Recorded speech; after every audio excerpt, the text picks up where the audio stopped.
Hi, my name is Dana Hoffman, and I will be presenting some key points in the book The Servant Leader by James Autry. Part 1, A Foundation of Character and Vision. The book starts off with Chapter 1 and saying how old, typical corporation ways of doing things aren't really working, and the new way is being a servant leader. And what that means is to be spiritual, not necessarily in a religion aspect, but of being, which leads into the 5 ways of being. Be authentic, be yourself, be vulnerable, be open with your feelings, be accepting, accept that there are different views and people believe different things and they work differently. Be present, be here, be now. Don't be in a meeting thinking about one thing while something else is going on. Be here physically and mentally, and be useful. Be a resource to your staff. Show them, guide them. Don't just tell them. Chapter 2, understanding the 3 aspects of vision. An organization or corporation's vision should be comprised of 3 things: a purpose, mission, and values. Starting with the purpose, it describes the greater reason for the company's being and their contribution to the economy. And the mission works for the purpose. It describes exactly what the company, what we'll be doing to fulfill the purpose. And then the values is what you use for the mission in completing the purpose, which the staff will perform in order to fulfill that. Part 2 goes into the servant leader as manager, the everyday nuts and bolts. Chapter 3, starting off with finding the right people. James Autry actually pre-screens his potential staff members before, but then he also gives them a questionnaire to see how they respond, seeing if they have the servant leadership mentality or the old top-down corporation way.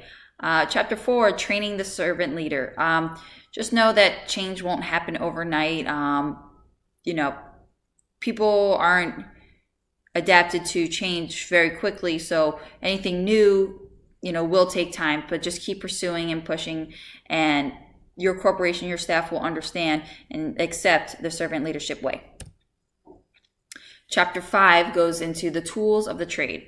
Now, these are some old tools that old corporation methods have as well, but it's kind of a little bit different on how you use them for the servant leadership way. Job description. It's very important for the employee to understand what that job entails and what is to be expected.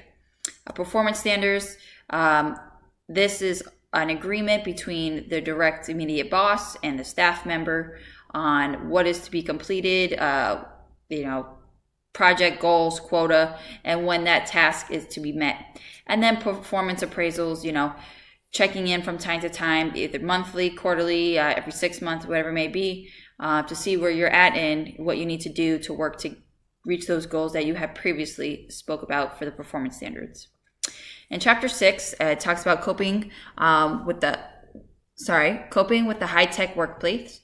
It has 4 different myths that it talks about, basically saying how everybody's saying technology is making communication and everybody's more connected, which in a sense is kind of true, where if they replace communication with information, information is sent much faster because of email and fax and all the technology that we do have, but communication itself has not been made faster, better, or more accurate. We have lost the personal touch and the community aspect. And there's something that you can't replace no matter how much technology you come out with.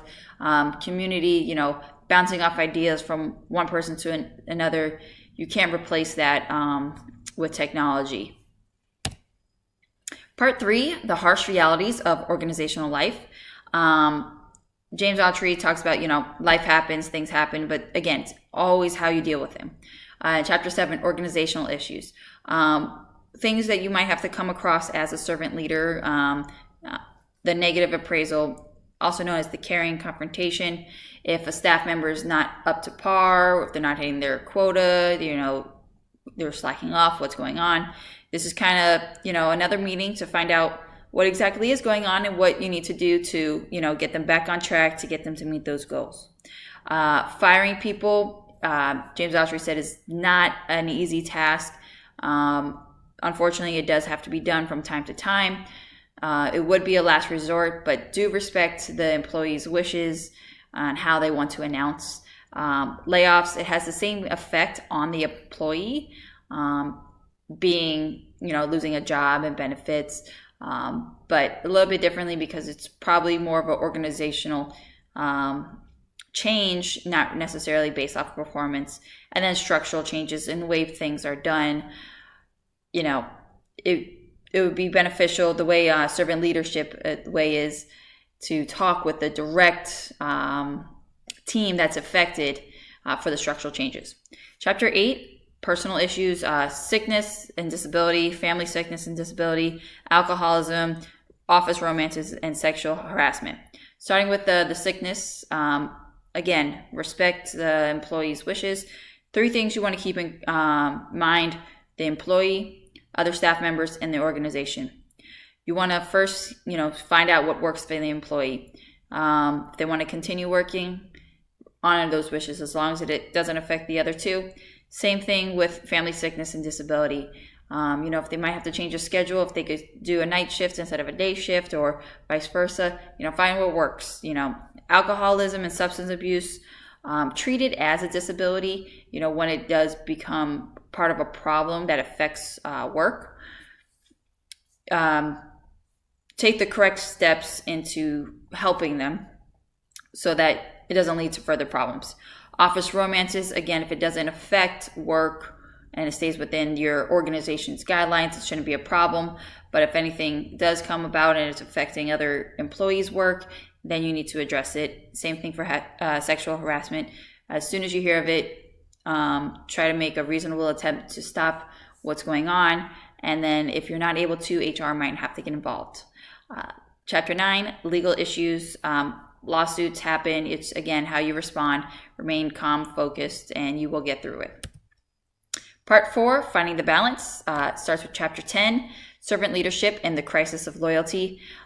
Saying you're loyal is different than being loyal. Again, it's all based on acts. It's, doing your job to the best of your ability over and over. And loyalty goes both ways. It's not just employee to boss, but also boss to employee. Chapter 11, conflict. Don't let a disagreement turn into a conflict. Try to resolve issues before they become even further, again, by remaining calm, centered, and focused. Chapter 12, the responsibility of family and community life. If an employee is working after hours, weekends, find out what's going on. Is it too much of a workload, or is the person, they don't want to go home? Find out exactly what's going on. That way, you want to keep a nice balance between work life and community life. And chapter 13, leadership when things go wrong and times are bad. Life happens, but it's always how you respond. You want to remain calm, centered, and focused. You want to work hard. And I appreciate you for watching the video, and thank you for listening to my presentation.